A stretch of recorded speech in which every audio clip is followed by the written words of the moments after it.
Bonjour, vous m'entendez? C'est bon?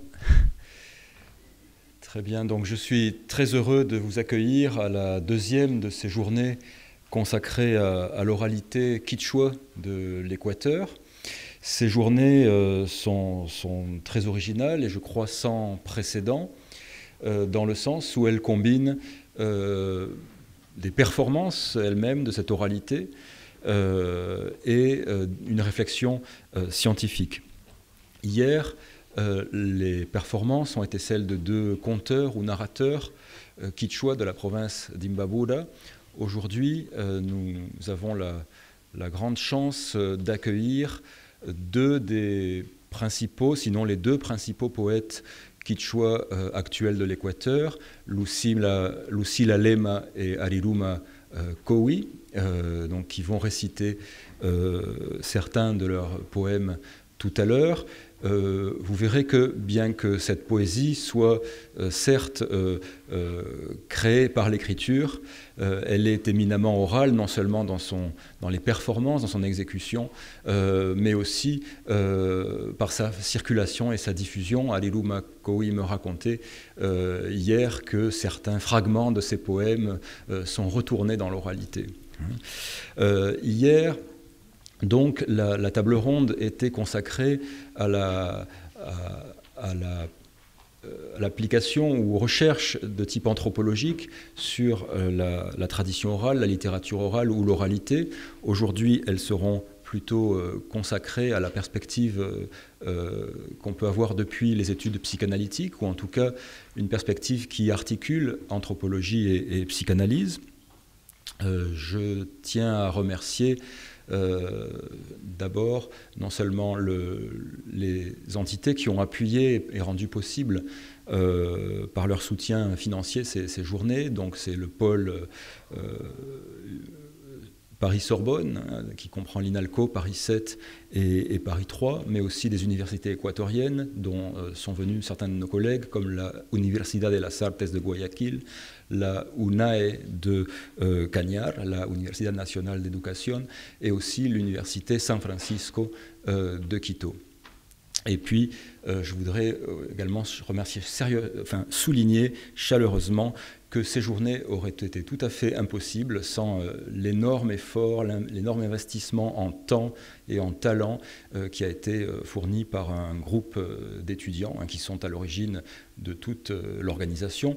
Non seulement Verónica Valencia, étudiante équatorienne en doctorat en psychanalyse à l'Université de Paris 7 et en master oralité et anthropologie à l'INALCO, mais aussi tout un groupe d'étudiants qu'elle a pu entraîner dans son enthousiasme, Pierre Lecoq, Anna Gendron, Sarah Dichy, Maria Arias et d'autres encore.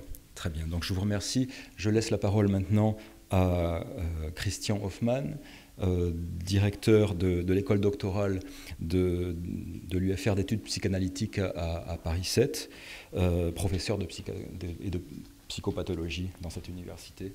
Et je vous remercie à tous d'être venus un samedi. Merci. Voilà, merci de m'avoir invité, merci aux organisatrices et aux organisateurs. Alors je vais être assez bref parce que vraiment vous traitez d'une question qui n'est pas du tout dans mon domaine, mais bon, qui touche grâce à vos volontés communes à des questions institutionnelles, d'organisation doctorale. Donc c'est à ce titre-là que je vais plutôt intervenir dans un premier temps. Il est vrai que notre école doctorale de recherche en psychanalyse est une école doctorale unique sur le plan international et que nous accueillons 150 étudiants étrangers d'Amérique latine et de Chine et d'autres pays, et que nous sommes très fiers justement de cette réception de la psychanalyse dans les pays étrangers et qui viennent vers nous pour y développer à leur façon, avec notre aide, des questions psychanalytiques que nous voulons que nous voulons aujourd'hui traduire par rapport à une lecture de notre monde contemporain. Et nous savons que notre monde contemporain est multiple et diversifié, ce qui fait qu'effectivement, comme vous le faites aujourd'hui, nous sommes très portés sur les approches pluridisciplinaires. Et alors bien sûr qu'il y a une pluridisciplinarité entre psychanalyse et anthropologie, de par le fait que la psychanalyse est une tradition orale, tout comme l'anthropologie, et que peut-être ensemble, on a quelque chose à traiter qui est le rapport de la parole à l'écrit, par le fait qu'il y a des choses qui ne se laissent pas écrire et qui ne se laissent que transmettre oralement. Donc c'est encore une fois la question des limites que nous pouvons peut-être cerner ou essayer de cerner un peu dans ce travail pluridisciplinaire.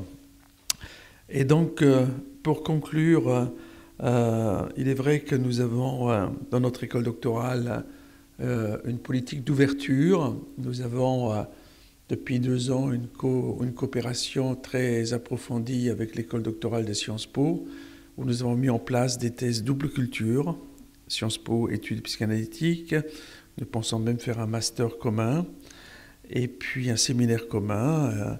Alors, s'il y a d'autres initiatives, nous pouvons tout à fait nous mettre à l'étude, vu que nous sommes dans la même maison, d'une certaine façon, et sur des questions comme celles que vous traitez aujourd'hui, qui semblent très proches sur le plan des disciplines étudiées.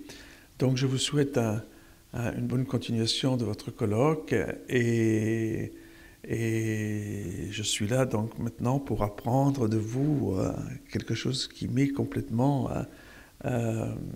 étranger, et tant mieux. Merci à vous.